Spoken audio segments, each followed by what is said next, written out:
the body, we are the soul. And last week we discussed about karma and reincarnation. Nibir, why do bad things happen to good people? Past time, karma, past life. Possibility, any of that, right? So even though currently they may be good, in the past they may have been bad. Okay, soul. Umakant, can you tell me something about soul? Size of it is 1 by 10,000 number. Okay, very good. Hari, what are the two symptoms of soul? Presence of soul. Like prana, breathing. Okay. Flow. Okay, anything else? Consciousness, that's the breathing, he says. Okay, so we just touched on the basics last couple of weeks, and today we are going to discuss about yoga.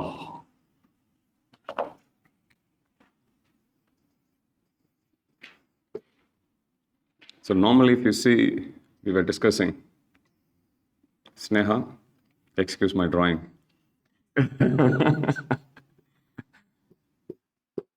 Okay. So we said we are not the body, we are the soul. And soul is in the region of the heart.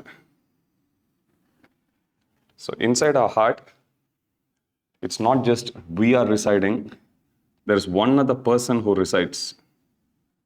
That person is known as paramatma. So normally in our culture, whenever you look at the other person, we greet. The reason why we actually greet is we offer our pranam to the paramatma inside the other person. If accidentally our foot touches someone, we immediately touch and we offer our respects. Sorry, I've done something wrong. You give same amount of respect to when you actually do the same thing to a person also. Okay, so the reason why we do that is, of course, we want to respect the person, the soul that we are, but most importantly, that is to offer respects to Paramatma. In fact, the very reason why we put tilak in our body is simply to mark our body as a temple. Okay, so if you go to temples in India, you will see different symbols. Can you tell me some symbols which when you look at that, like, yeah, that is a temple. Om, good. Anything else? Swastik, yes. Anything else? Swastik has to be in clockwise direction. Anti-clockwise means it has a different meaning. Okay. Anything else? Any other symbol, sign, color? Any particular color you can relate to? Red, orange, saffron. Anything else? Any other symbol? Sudarshana chakra, Trishul, Nandi. Okay, so many ways, so many symbols are there, okay, to denote that this is a holy place. Same way in our body also, because the Lord is residing, in order to represent that this body is also a temple, we mark it. And there are different ways how people mark. Some Shaivism, they actually mark like this. Tilak also, there are like, Sri Vaishnavism, tilak is different. This is Brahma Madhava Gaudiya Sampradaya, tilak is different. Okay. Here, this one represents the feet of Krishna, and this represents the tulsi leaf we are offering to that leaf. That's the whole idea.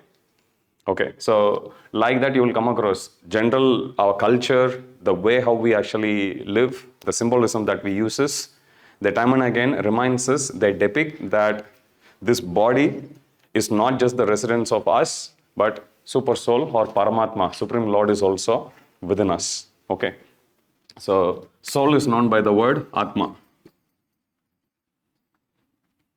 whereas the Supreme Lord is known by the word paramatma. Param means in Sanskrit, supreme.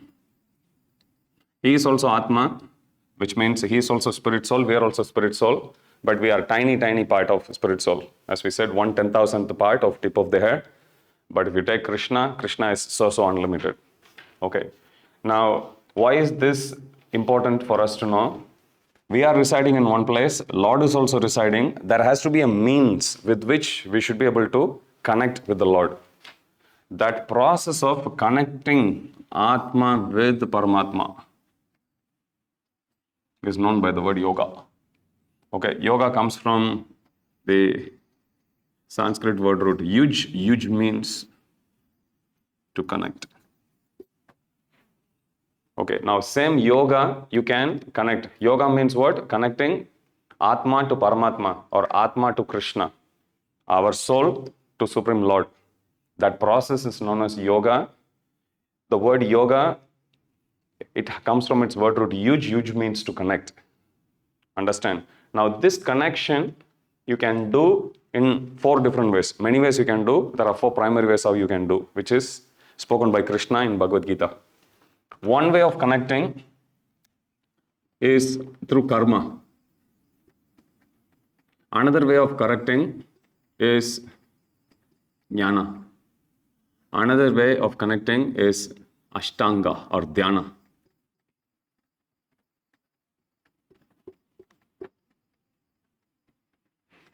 And the 4th way of connecting is Bhakti.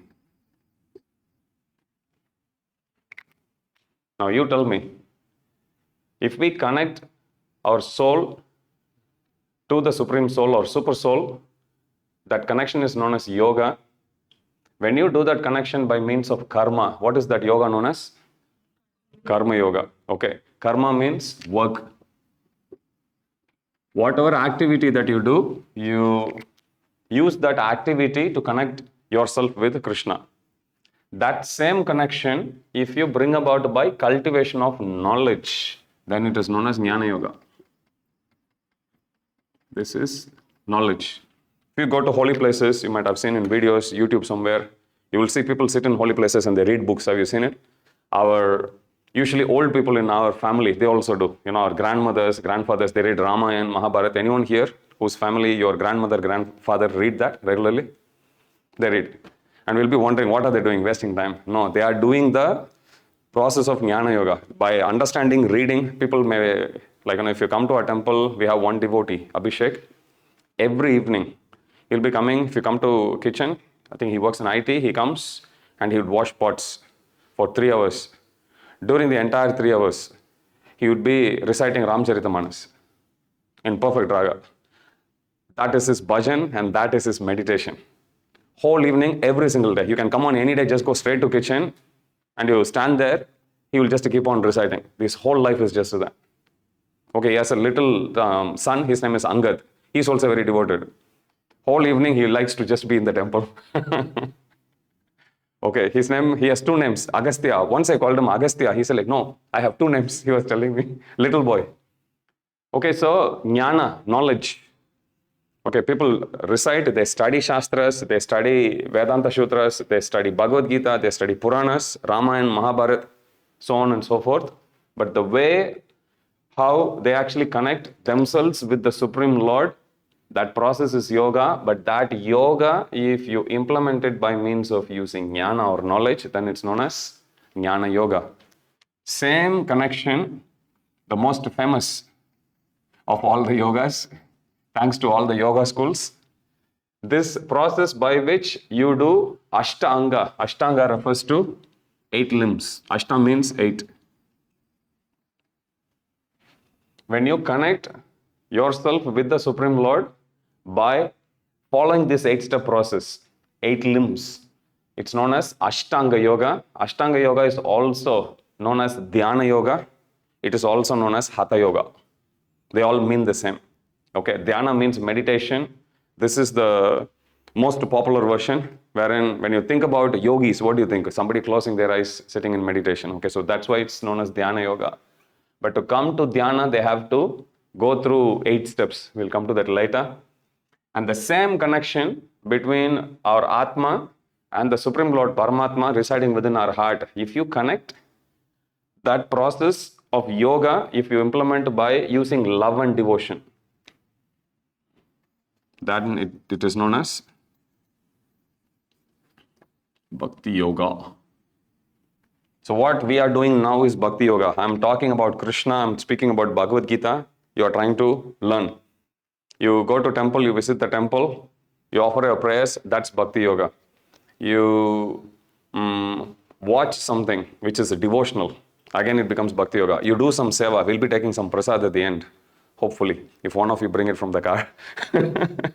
And probably cake also.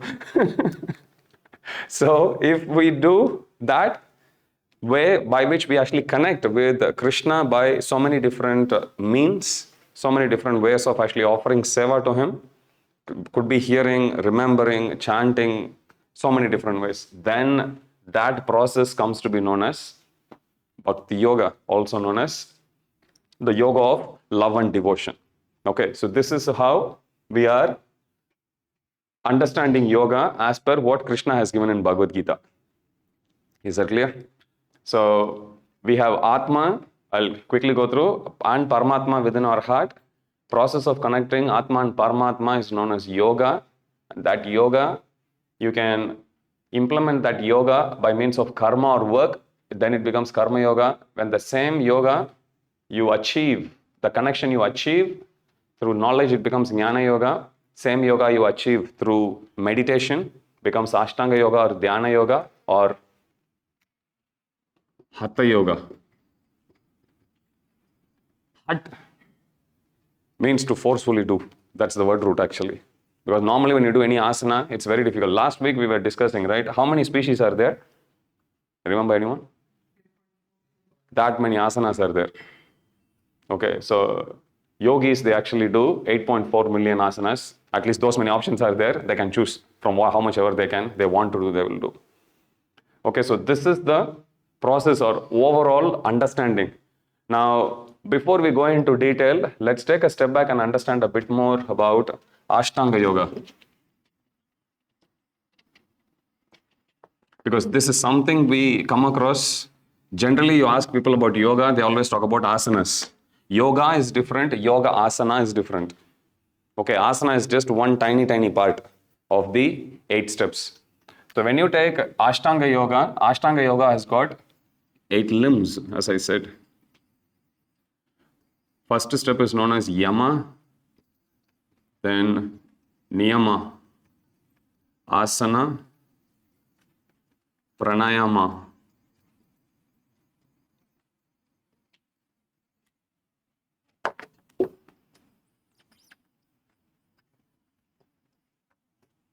Then we have Pratyahara,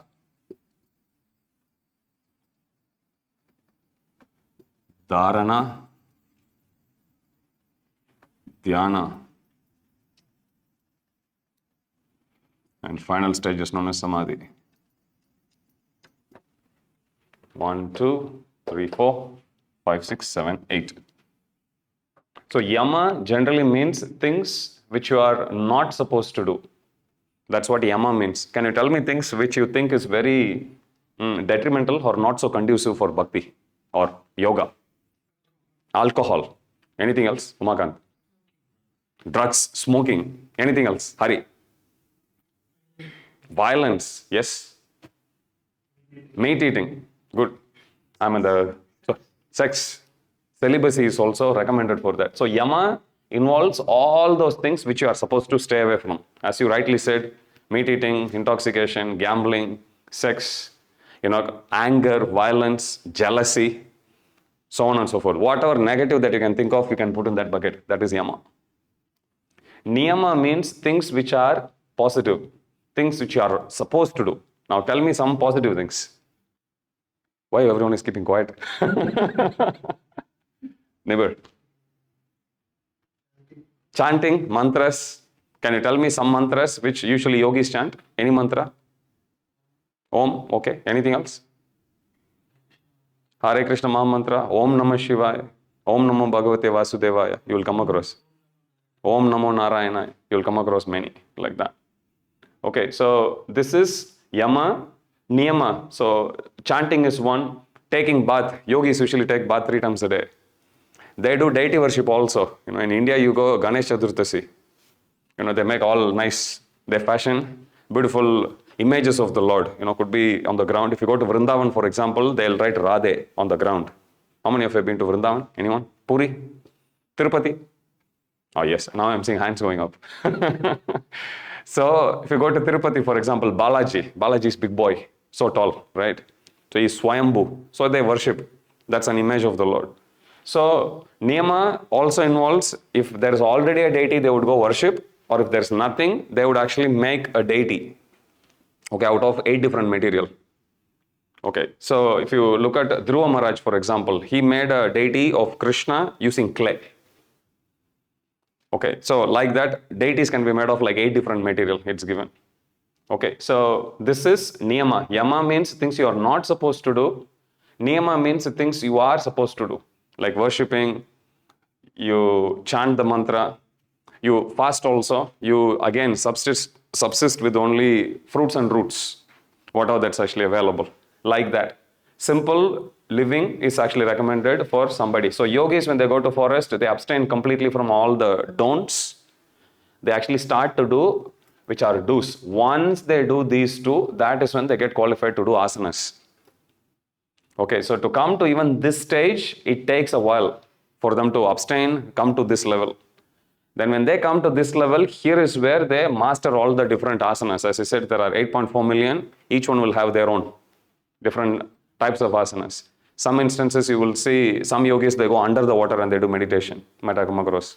Some instances they may actually do some meditation on the ground, but you'll have an ant hill going. You will come across those stories also. So basically asanas of 8.4 million, they'll then master. Once they master that, then they'll go to pranayama. Pranayama is breath work. I think last week we touched on this. When we call about or when we say how long a person is actually living, we normally say such a person lives for, what's the average lifespan now? 50, 60? Generally, if you think Kali Yuga, what's the favorite number we all love to actually cross? 100. And then you get a certificate from, from the queen. So, so 100 years we say, you live for 100 years. Like, I mean, even though it's very rare for people to live for 100 years, we usually say 100 years. Even though we say lifespan in terms of years, but actually, according to Ayurveda, your life is calculated based on the number of breath you can take. B-R-E-A-T-H, breath. Let us say your quota in a life is like, let's say 2 million breaths only you can take in a life. If your lifestyle is actually good, if it is peaceful, if you get good, like 6.5 hours rest at night, you generally are feeling peaceful, you are not feeling envious, you don't have any negativities on anyone, then you will find your breathing pattern will be very, very peaceful. Understand? On the other hand, when you are anxious, when you are angry, when you are jealous, when you are feeling negative, when you feel down, at that time, if you actually become little conscious of your breathing pattern, you will understand. It will be very short, it will be very abrupt. You will feel you are not even breathing in and breathing out. Somehow it just comes in, goes out, comes in, goes out. You feel like that. Especially if you cry. Some people when they are very sad, when they cry, in 1 minute, they're like, take breaths like 200 times. You will come across.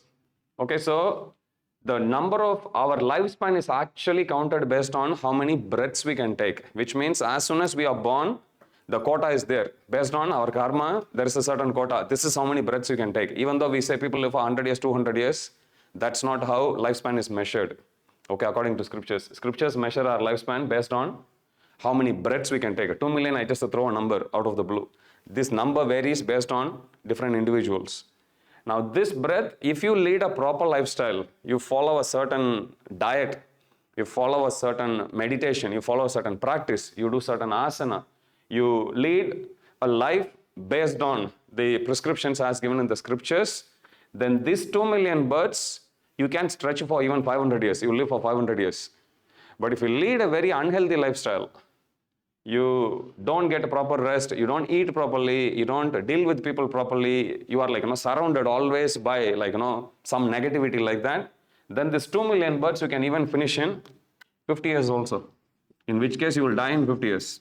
Somebody, if they are expert, they can extend it for 500 years also. What is the longest living land animal? Crocodile. What is it? Land animal. Tortoise. Okay. Any other animal that lives longer? Elephant lives longer. Snakes live. Prabhupada says about snakes. Snakes are so dangerous, they can live, Prabhupada says, simply by breathing the air. They don't even need food. We think they need food. So Prabhupada says, they are so dangerous that they can live simply based on. So even if you think, I've starved the snake, if you are, I don't know if you have any close encounters with snake, I have plenty. You freeze, I've frozen like that. What? I remember once I was playing, cricket. outside in the ground. Have you got this experience, especially when you play in the sun and then you go home because your eyes are actually contracted there because of too much brightness? When you go home, you'll still feel dark. How many of you have that experience? So I went to my room with that. And then I saw my belt was lying on the floor. I thought, who put the belt down? And then it moved. I'm like, okay, I came out, closed. Then I didn't go into that room. I was in year 12 at that time. Then my mom and dad, they went outside and they came. My mother is a very strong lady. When she saw me freaking out, he said like, come. Then I opened and it was already gone, hid inside the cupboard. I mean, under the cupboard. She went with the torch looking and she looked at it and she said, yeah, this is long, call your dad. I was thinking, she need to have that guts, right, to look down. I was looking, is she a doctor or like, some village lady? She's a doctor actually. But such a strong person, she's going like, with the torch. Yeah, this is big. You have to call your dad. And she just coolly walks out. Then my dad comes out with like, this small stick hits and they take it. They all come from village background actually. So they have that, it's part of their lifestyle dealing with the snakes. Snakes can live for long. So if you take animals also, tortoise. If you take an animal which lives for a shorter duration, let's take dog. Have you seen dogs, how they breathe? How do they breathe? Who can imitate? They breathe with the mouth. Have you seen it? Okay. They won't even breathe in properly. Because of that, dogs die soon. Same principle for all species. On the other hand, if you see tortoise, yesterday I was imitating Tai Chi. How they move in slow motion? Like that, you call the tortoise, it will be like, slowly it will turn. Their breathing pattern is also very slow. Every breath they take for longer duration. Okay, they live for 200 years. Same principle. Okay, so breathing, it's very important, but the breathing pattern is closely aligned with our lifestyle. Understand, if you fall sick, if you are down, at that time you observe your breathing pattern. Normally when you go to sleep and you wake up early in the morning, your breathing pattern won't be even. That's why it's very good to do pranayama. Even if you can do for 5 minutes in the morning, it actually helps you to warm up and it actually sets the rhythm. Otherwise, you will go with a certain rhythm and you will feel like something is really obstructing the free flow of prana. You will feel like that. If you are sick, when you feel cold, at that time you can clearly sense that the breathing is actually not going freely. Understand? So our lifespan is actually measured based on breath, and the quota, how many times you can breathe in and out, that is actually predetermined at your time of birth. Now, based on your lifestyle, you can stretch that birth for 500 years, 5,000 years. Have you seen? In movies, oh, and you think like, will this guy open, close the mouth? Have you seen it? Oh, they just keep on going. Nama Shiva, and then it goes, yeah. I'm like, stop, man, at some point. One breath, that's how long they take. Understand it. This is why yogis, you see, they sit in forest and they breathe in for that long, breathe out for that long.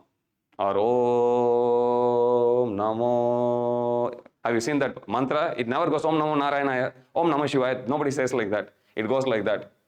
Okay, they assist with the assistance of mantra. Mantra means that which controls the mind. So they do both the thing at the same time. Okay, they control the breathing like that with the help of mantra. Mantra actually aids them. It is like the, in LPG, liquefied petroleum gas. It actually has got no odor. But when there is a gas leak, you have a certain smell. How many of you have smelled gas leak? That smell is actually not coming from LPG. It comes from mercaptans. Mercaptans is like one element which they actually add simply to, whenever there is a leak, you will smell that. For smell only they have put in that. Okay, just like fragrance.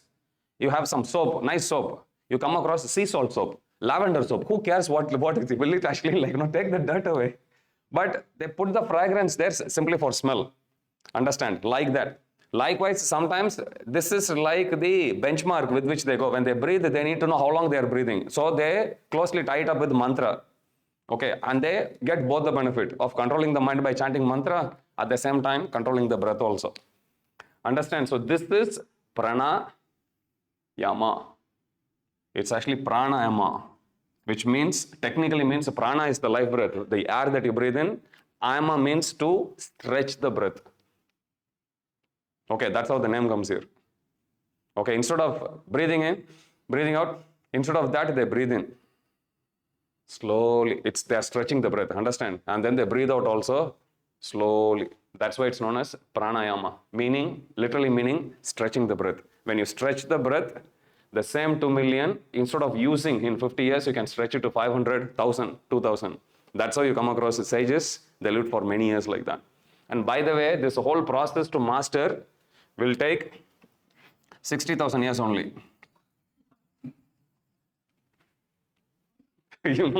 So this the process of Ashtanga yoga, it's not meant for people in Kali Yuga. That's why in Kali Yuga, people just go to some hot yoga, cold yoga, in this yoga, that yoga, just learn few asanas, few pranayama, and they just walk out. That's all we can do.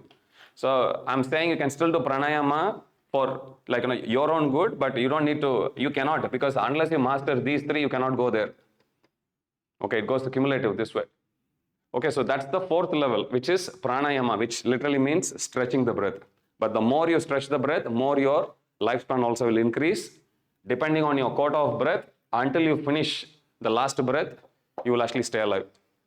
Okay, and this principle of our breath, even though mastering this whole Ashtanga yoga process takes 60,000 years, this is how long Valmiki spent.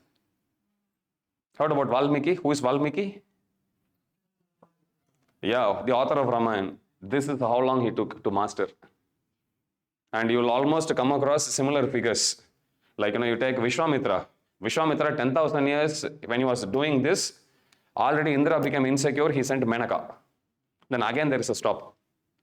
Again, he goes out, comes back again he sits in meditation. After 1,000 years, again Ramba comes. Again another 1,000 years wasted. He keeps on wasting, and then eventually come to the position of Brahma Rishi. You come across.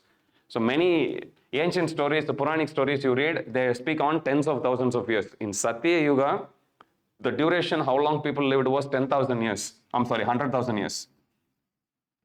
So they spend a good 50 to 60% of their lifespan simply to master this yoga. But once they master, they'll do phenomenal things. Okay, so this process is not meant for people in Kali Yuga, definitely. We don't even know whether we live for 60. Forget about those 3 zeros. It's very difficult actually even to predict how long will we live. Very difficult. Understand? So this is pranayama. Pratyahara. Till this point, yama, niyama, asana, pranayama, if you take, so far we have been dealing with the physical body only, correct? Yama means things you are not supposed to do. I asked you, you said don't eat meat, don't drink alcohol, something to do with this body, correct? Likewise, niyama, things you are supposed to do. You said chanting the mantras, again, using my tongue, I actually chant, using my ears, I hear, again to do with this body. Asana, again, to do with the body, different asanas, correct? Pranayama is also with the body only. You still use your nose, but it's now going slowly subtle. Understand? From gross, which is this body only, which is asanas, you just flex the muscles, different asanas. From there, when you go to pranayama, it's going slightly deeper. Now you are dealing with the breath. You can't see the breath anymore. Correct? It's prana. Okay, prana is not oxygen. People sometimes they think prana is oxygen. Prana is subtle energy that does actually go into our body via the means of the breathing in process that we do. Oxygen also goes in. But prana is something much more subtle. Okay, so this is prana. So from these three are gross. This is slightly subtle. From this point onwards, it's totally subtle. Pratyahara means once you master these four, you'll be able to sit in one place. Then you can start to meditate. Initially, when you try to meditate, the mind will go here and there. Pratyahara means to catch hold of the mind and pulling it back. That pulling back of the mind, that process is known as pratyahara. Dharana means after you pull back the mind, now you have to fix the mind on your object of meditation. That is known as dharana. Now after you fix the mind on your object of meditation, now you are supposed to meditate. That is known as dhyana. And after you meditate, now you are supposed to stay in that position for a prolonged period of time in trance. That is known as samadhi. Now unless you master this, you can't sit in one place fixed. They say your position should be like that of a flame in a windless place. It should not actually move. It won't waver like that. Understand? It's like being in vacuum. Actually, not even that's true. I read one article last year. If you remember in your physics, what is the velocity of sound in vacuum? Anyone remembers from science? Sorry, what? 300 meters. In vacuum. Who said 0? No, that's correct. In our high school, that's what we have studied. Sound doesn't travel in vacuum. Surprise, surprise. Now they have found sound can travel in vacuum. As with everything, they actually find improvements on a certain conditions they have done. They have published the paper and they have proven also sound also travels in vacuum. Okay, so anyway, point I'm saying is that these 4, they are to do with our mind. And these 4, before you actually go there, first you have to master the physical body and the breathing. And once you go into meditation, that's when you can actually fight with the mind. Mind goes, catch hold. Dharana, fix the mind. Dhyana, now meditate. Samadhi, now remain in that meditation for a prolonged period of time. Then that is known as trance. Okay, as I said, to master this whole process takes 60,000 years according to Shastras. So that process is known as Ashtanga Yoga or Dhyana Yoga or Hatha Yoga. Ashta Anga meaning 8 limbs because there are 8 limbs. 1, 2, 3, 4, 5, 6, 7, 8. Dhyana because pinnacle of that is at the end of the day you do all of this so that you can sit in one place and meditate. And Krishna gives a detailed description of this process in 6th chapter of Bhagavad Gita known as Dhyana Yoga. And there Krishna will actually teach us, one should be not seated too high, not seated too low. One should not fully close their eyes. Otherwise what happens? Prabhupada says one will sleep. You are supposed to gaze at the tip of the nose. Okay, and then you meditate like that. Don't try that. Now. Okay, so one is supposed to do that. And then Krishna says one should be seated on an elevated seat, not on the ground, but slightly higher. Like that. Even when you do japa, you can try like that. You will see a slightly different effect compared to when you are sitting on chair or totally seated on floor. If you sit slightly up, you will see the difference. You will be able to focus much more. And you will also see in Vedic times, the sages, they also sit on deer skin. Do you know why they sit on deer skin? Just take a guess. Okay, I take that. Anything else? There's something much more fundamental. It keeps away insects, but most importantly, it keeps away snakes. Because the odor that comes out of the deer skin, snakes hate it. So that's why they sit on the deer skin. Okay, so every step they have actually experimented scientifically and they have actually come up with the process. Patanjali Yoga Sutra discusses in details, okay, about each one of those steps. So this is Ashtanga Yoga. And then we have Bhakti Yoga. Krishna, after presenting, Karma Yoga means, as I said, you do your work, but do you do your work as a matter of duty? Whether you like it or not, you do your duty. And then you offer the results to Krishna. Offering the results to Krishna means, it doesn't mean when after you do your work, somebody gives you a paycheck, you have to take the paycheck and put it straight in the hundi. It never works. Krishna doesn't recommend like that. Krishna, at the same time, Krishna also doesn't recommend whatever that you do, you take only and enjoy yourself alone either. Understand? Something you have to offer it for others because that's how this whole world works. Recently, there was one chess player who won the test championship. And they are asking, I think he earned something like 12 crores or something as prize money. So there's a big debate going on whether he should pay tax or not. But he is very cool. They are interviewing him. He said, I'll follow whatever government says. Because at the end of the day, his point is, I'm also using the road. I'm also using water. I'm also using everything at the end of the day. So it's an income. So whatever government decides, I'll just follow. He's very cool with that. But the point we have to understand is karma, whatever activity that we do, it's not just the activity is done only by us. We give a certain amount of time when we go to work. When I do a work, Nibir, do you think anyone else is involved in my activity? Like? Co-workers. Anyone else? Hari, can you think of anyone else who contributes in your work? Nature, circumstances. Definitely, right? Suddenly somebody cuts down the oxygen supply. I was sharing this with our doctor, Krishna. No, he is Krishna. His name is Krishna. Paramatma also need to cooperate. I was just telling him in Georgia, recently there was a restaurant Because it was very cold, they turned on the generator and they went to sleep. It emitted carbon monoxide. 12 people inhaled carbon monoxide and they died at death. Just happened 2 weeks ago. But these things we take it very cheaply. Normally, if there is any fire outbreak somewhere, you will come across people, they actually don't die because they get charred to death. That's a very small proportion only. Most of the instances, they die because of inhaling carbon monoxide. Okay, so there are many people who help us. He said, like, co-workers, nature, circumstances, oxygen.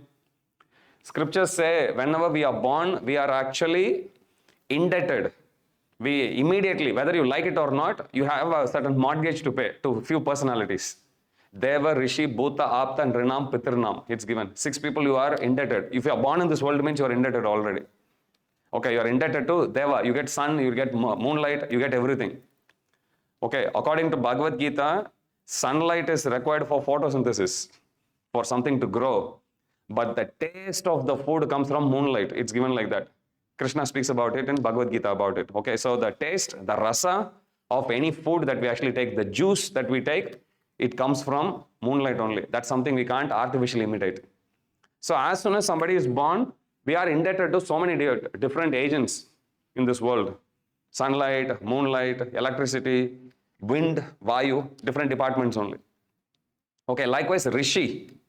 There are many things, in India, they say, don't use left hand, it's inauspicious. This is right. Who gave you that knowledge? Somebody has given, right? So these, or even could be about yoga.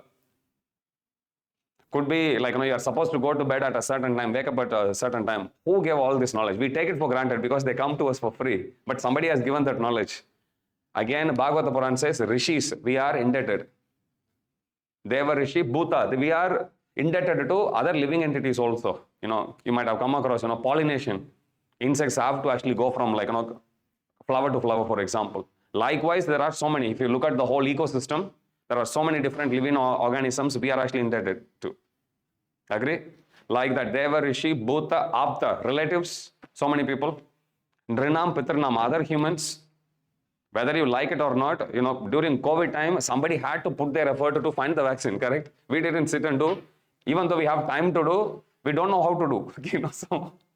So there are many things. I remember reading one meme during COVID time that went like, forget about taking us to the moon.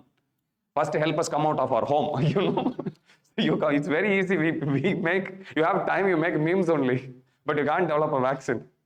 But we have to understand we are indebted to all of them. So Krishna's point is, because to do any karma in this world, because we take help from so many others, we need to recognize that. How do we recognize? By offering something in return. And because Krishna is the Lord of all the agents, all the demigods, Krishna says, offer the results to me. Now, that result can be in terms of money.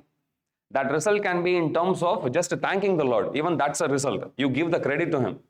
That result can be in terms of giving a little donation. That result can be even mentally you can offer. My Lord, it's only because of your kripa I am able to do. My own mercy I am able to do.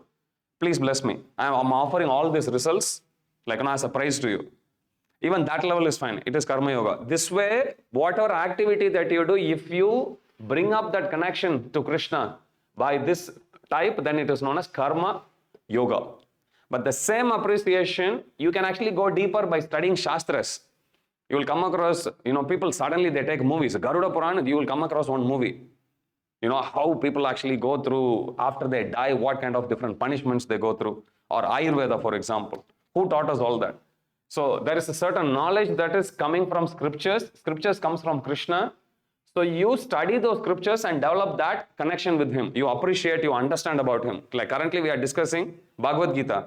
Knowledge, whatever that we get from Bhagavad Gita, it helps us to deepen our connection more with ourselves as well as between us and the Supreme Lord. That yoga process also. So that's Jnana Yoga. Ashtanga Yoga, again, this whole process, it's not man-made.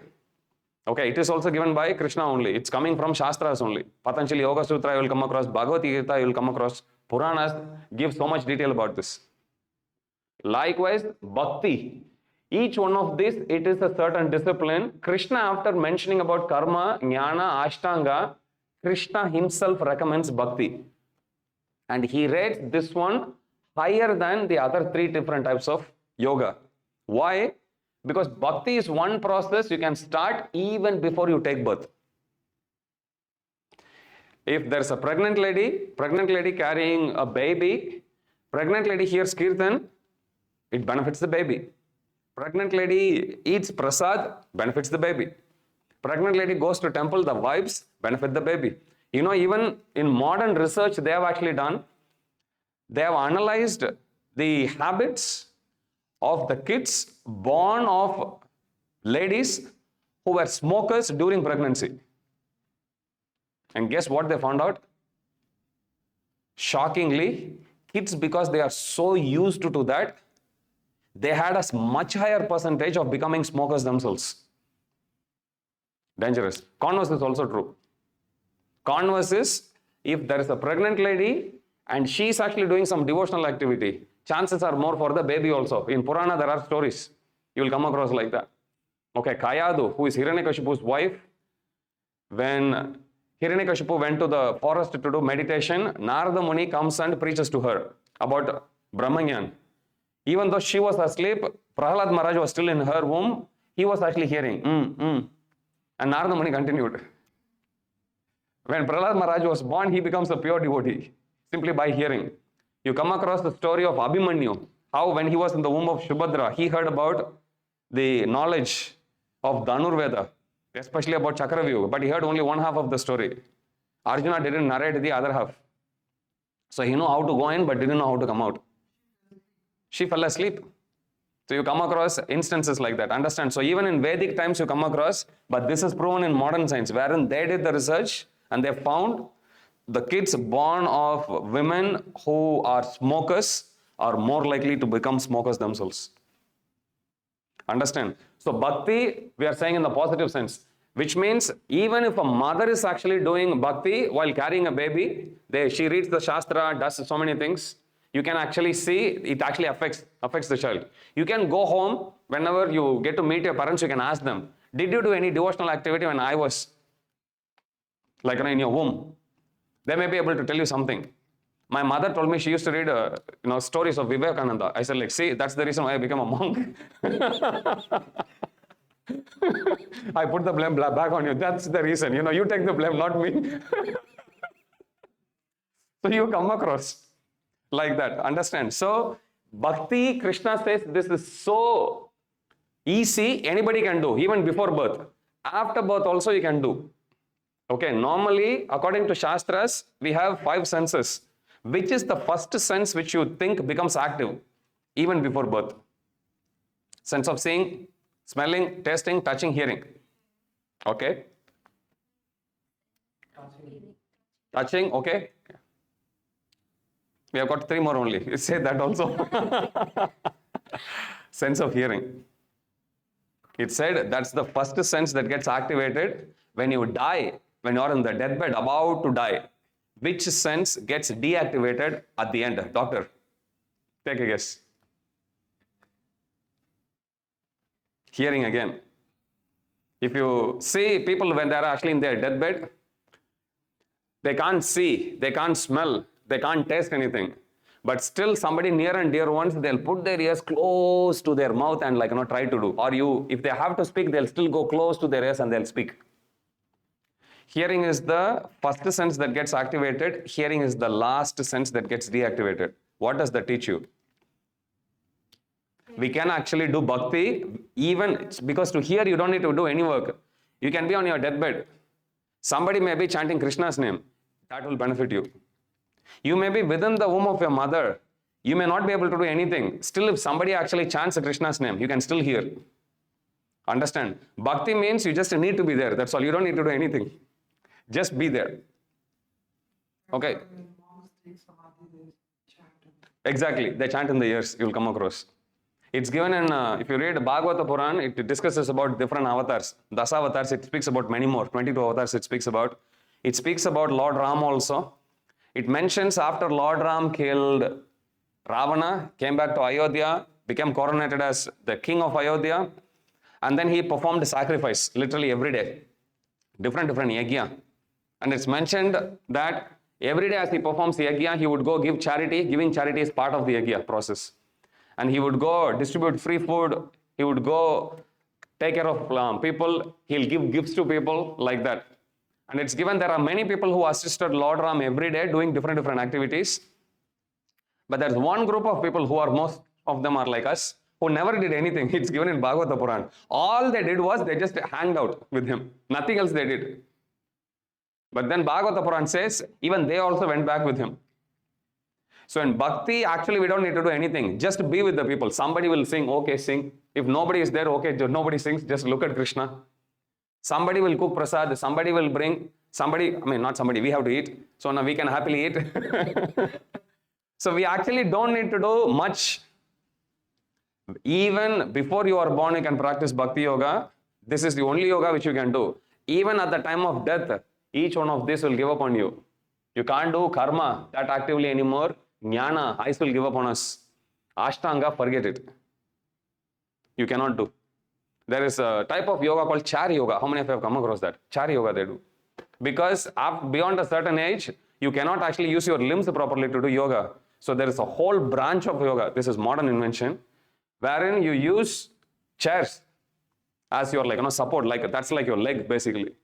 And then there is a certain routine of asanas that you can actually do. It's known as Char Yoga. It's quite famous. Western countries as well as in India.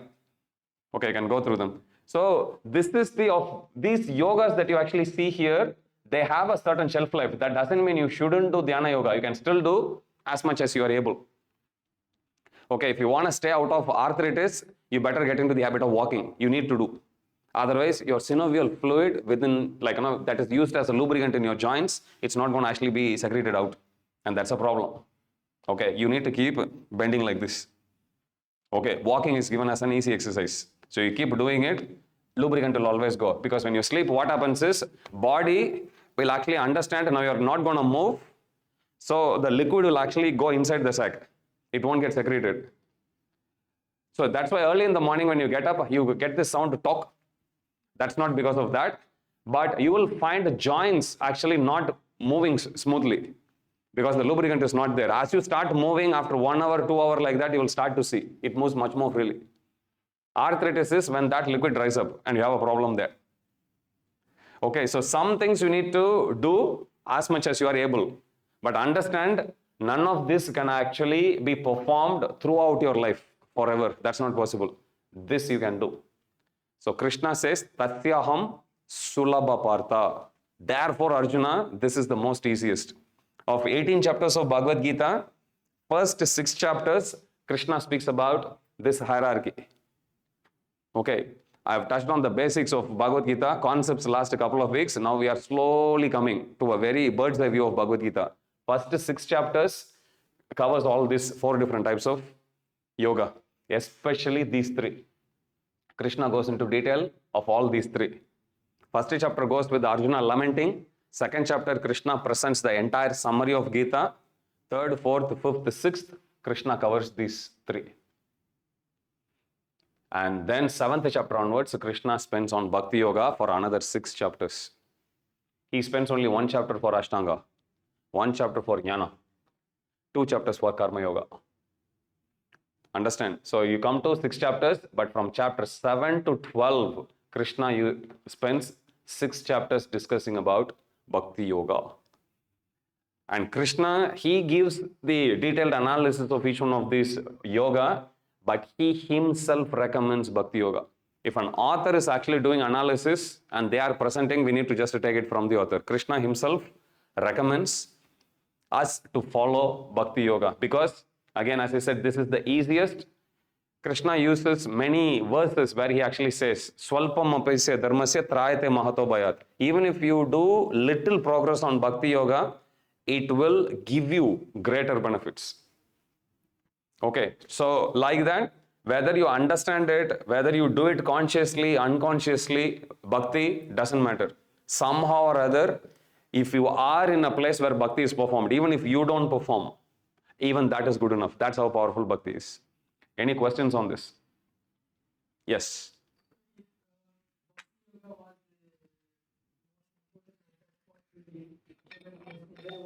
Krishna has to go under karma, dhyana.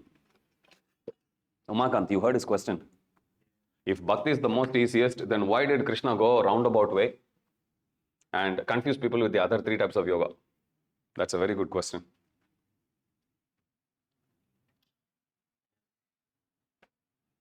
With different means to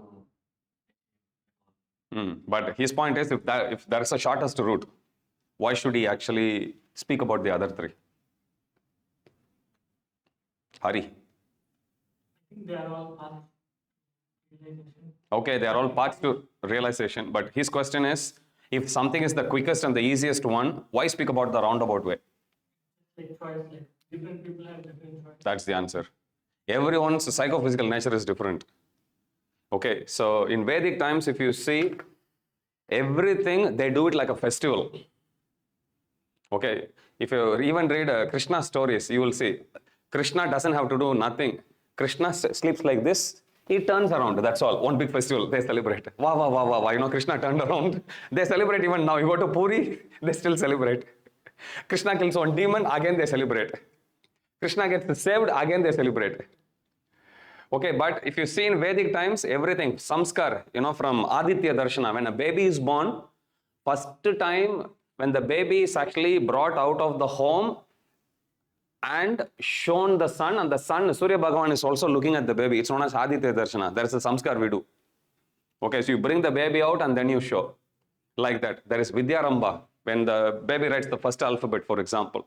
There is like so many things you do, different samskars. So everything, every ritual, if you see, they do it in a very, very elaborate way. Because that's part of the culture. Everything, like, you know, people don't, there's no pub, people don't go to pub, you know, they make a proposal, they get into a relationship and like, okay, we marry. It doesn't work like that.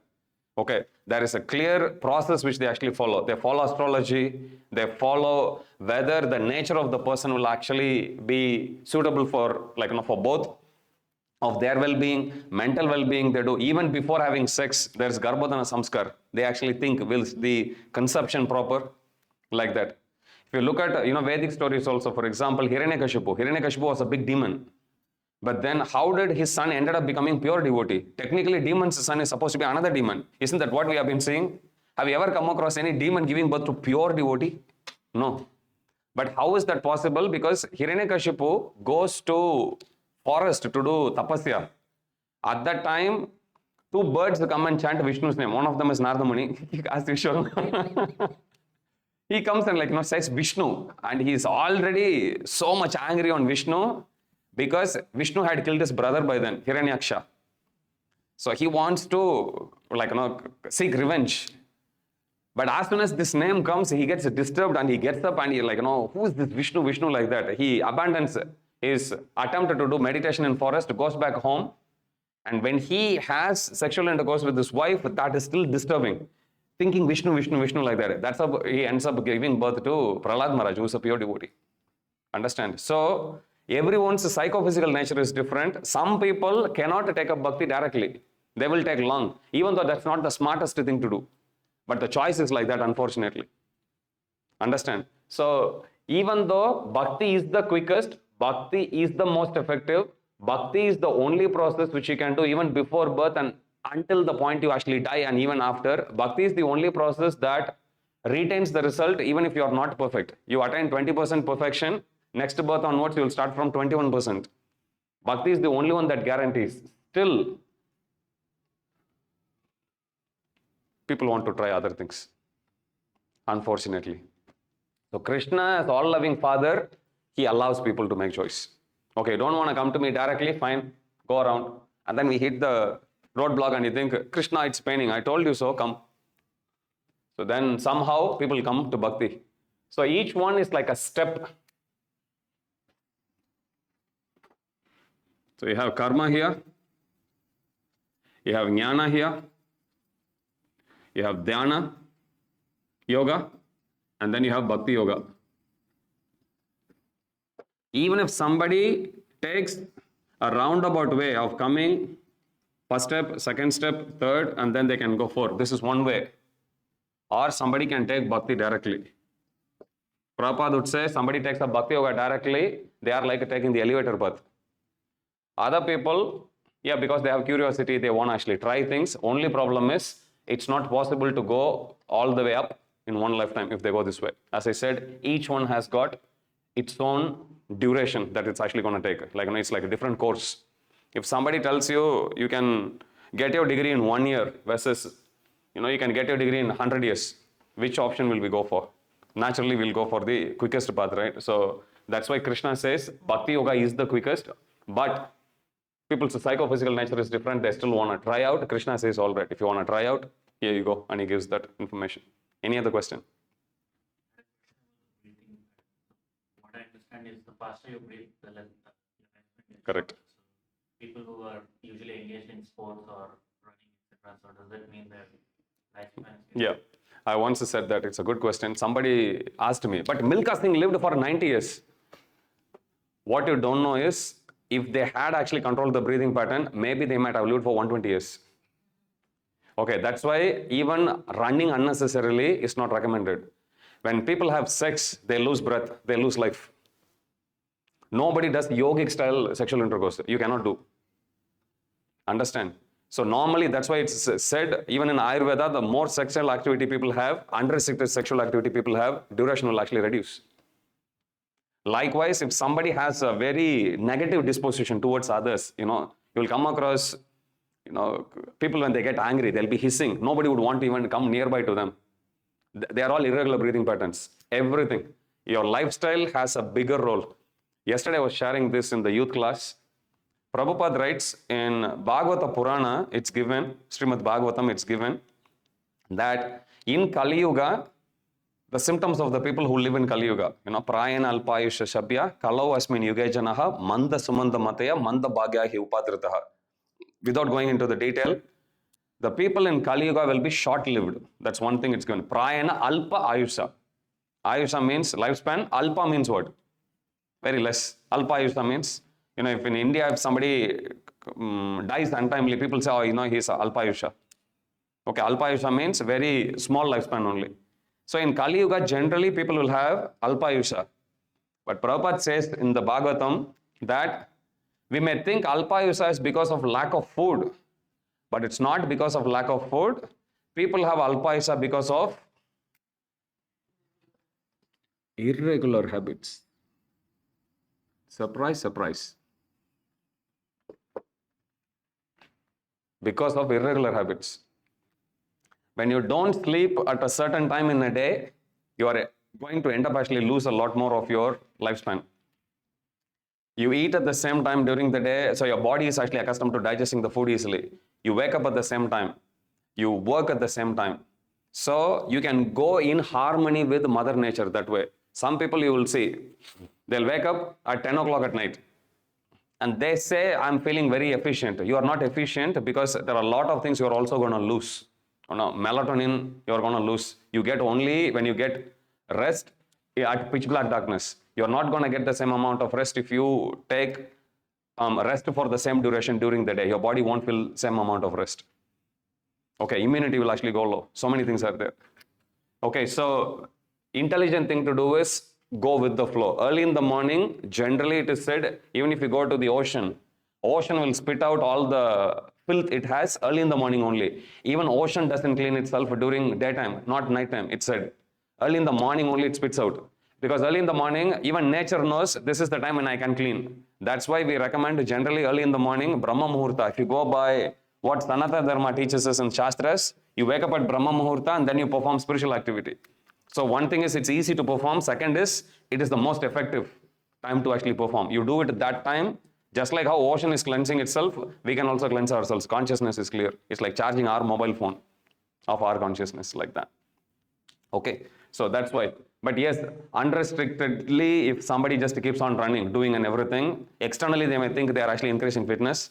Technically, according to Ayurveda, going less only, unfortunately. Any other question? Typically, more you exercise, let your heart pumps to flow blood in your body. That helps you to live longer. As I said, our heart actually pumping up the blood, it's not based on heartbeat. Lifespan is not based on heartbeat. This is what we normally study. I'm telling in Ayurveda, they don't even measure your lifespan based on number of years. It's simply measured based on number of breaths only. The unit of measurement itself is completely different. This is defined by heartbeat. More you breathe, heart supports those breaths. Doesn't need to be. I breathe in once, but lub-dub actually goes much more. 120 by 80 is my heartbeat rate, correct? Normally. No, it's not. When you do, your point is right normally. The whole idea of yogic science is you detach these two. It's not based on frequency of your breathing and frequency of your heartbeat is completely two different things. Okay, heartbeat will go at a certain pace and let it keep going, let it keep pumping. That's a different thing. But prana, how much I actually inhale, how the frequency with which I inhale and exhale, they are two different things. We definitely don't inhale and exhale 120 times in a minute. Definitely don't. So they are two different things. Any other question? Clear? How you know when you are die? Good question. You wish. That's the I would say final stage of any monk to understand when he's gonna die and what trajectory he should die at. That's not, if you read 6th chapter of Bhagavad Gita, when we come to that, we can actually discuss.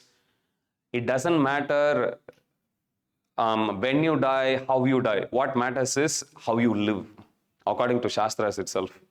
So to know when I'm going to die, okay, I'm going to die in another 10 years. What am I going to do? Next question comes is like, okay, what am I going to do now? Understand? So when to die is not so important, or how to die, again, not so important. Anyway, it will die. But it also says when you control your death, what time you're gonna die defines what you're gonna be next life. Absolutely correct. 8th chapter of Bhagavad Gita. When we come to that one, we can discuss. Okay. What you say is absolutely right. Krishna gives detail about all of that. Or Hatha yogis only. It doesn't apply for Bhakti yogis. Krishna himself says for Bhakti yogis, what time they die doesn't matter. But because Hatha yoga, it's almost like Hatha yoga micromanage themselves everything, and they think with their intelligence they can do everything. So control is given to them. If you attain perfection, but as I said, to attain perfection in Hatha yoga, it's not practical now. To master that, it's going to take 60,000 years. Satya Yuga, people who lived, they had that power. When they actually want to die, they can choose. Ichamaran, they call it. So that they can actually choose. We can't choose. If somebody goes around saying, I can choose when I'm actually going, good luck with that. I thought we are living in Kali Yuga. Okay, people can make up anything. That's not a big thing. And you don't need to be a yogi to predict your death. Any guys, on the deathbed, they can predict. Roughly, I will die in another 6 months. You understand? That's not a great achievement. Great achievement is, one day, Prabhupada, he travels by train. One guy comes, Swamiji, please give me Ashirvad. Prabhupada says, if I give you Ashirvad, you'll become like them. He points at his disciples, Western disciples, everyone shaven, everyone like a monk. You want to become like that? No, Swamiji, then go. Like that, Prabhupada says. Then, another time when Prabhupada is there, one person comes and he says, Swamiji, please bless me. And then Prabhupada says, okay, what blessing do you want? I have knee problem. Prabhupada says, go to doctor. This is not the purpose of yoga. Understand? When you die, how you die, will I be with my relatives? Okay, even if you are with your relatives, what are they going to do? They won't even know what to do. Even you don't know what to do. Understand? So they are all good things, but made romanticized so much, actually, in movies, or even there are many new age yogis who actually say, I will predict and I will tell you when I die. Who cares when you die? That's not so important. What are you going to do when you are alive? How are you going to help me live my life to the fullest potential? That's what matters. So living at a certain point, dying at a certain point, that's not such a great achievement. Okay, what matters is how are we going to attain perfection in our life? Okay, Nibir, 4 types of yoga. What are the 4 different types of yoga? Okay, say one. Okay, Karma yoga is one. Next? Wait. Okay, Umakant. Then third. Jnana, and then fourth? ISKCON? Yeah, thank you.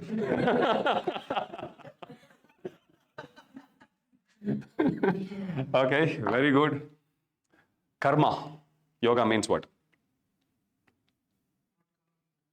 What work you do? Jnana yoga? I was looking at him. Ashtanga.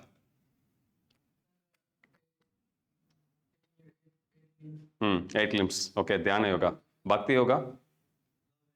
Where we offer love and devotion to the Supreme Lord. What yoga does Krishna recommend as the easiest one? Hari. Yeah, true to your name. Better be right in that answer. Bhakti yoga. Krishna. Why? Why did you tell that Bhakti yoga is the easiest one? Because Listen, Krishna is saying. original nature of the soul is linked is love and devotion with the Lord. So ultimately, if you go to karma or anything, that you have to reach at last to love and devotion, make the bhakti. So why not take love and devotion and Correct. That's exactly what I've been saying. Thank you. Thank you for your kind attention. I think we need your help bringing the prasad. You can get it. I'll just have a quick chat with those online, and then we'll do our ritual of cake cutting. Did you bring the cake here or is it there? Oh, thank you. I hope nobody has stolen. Please go pick it up.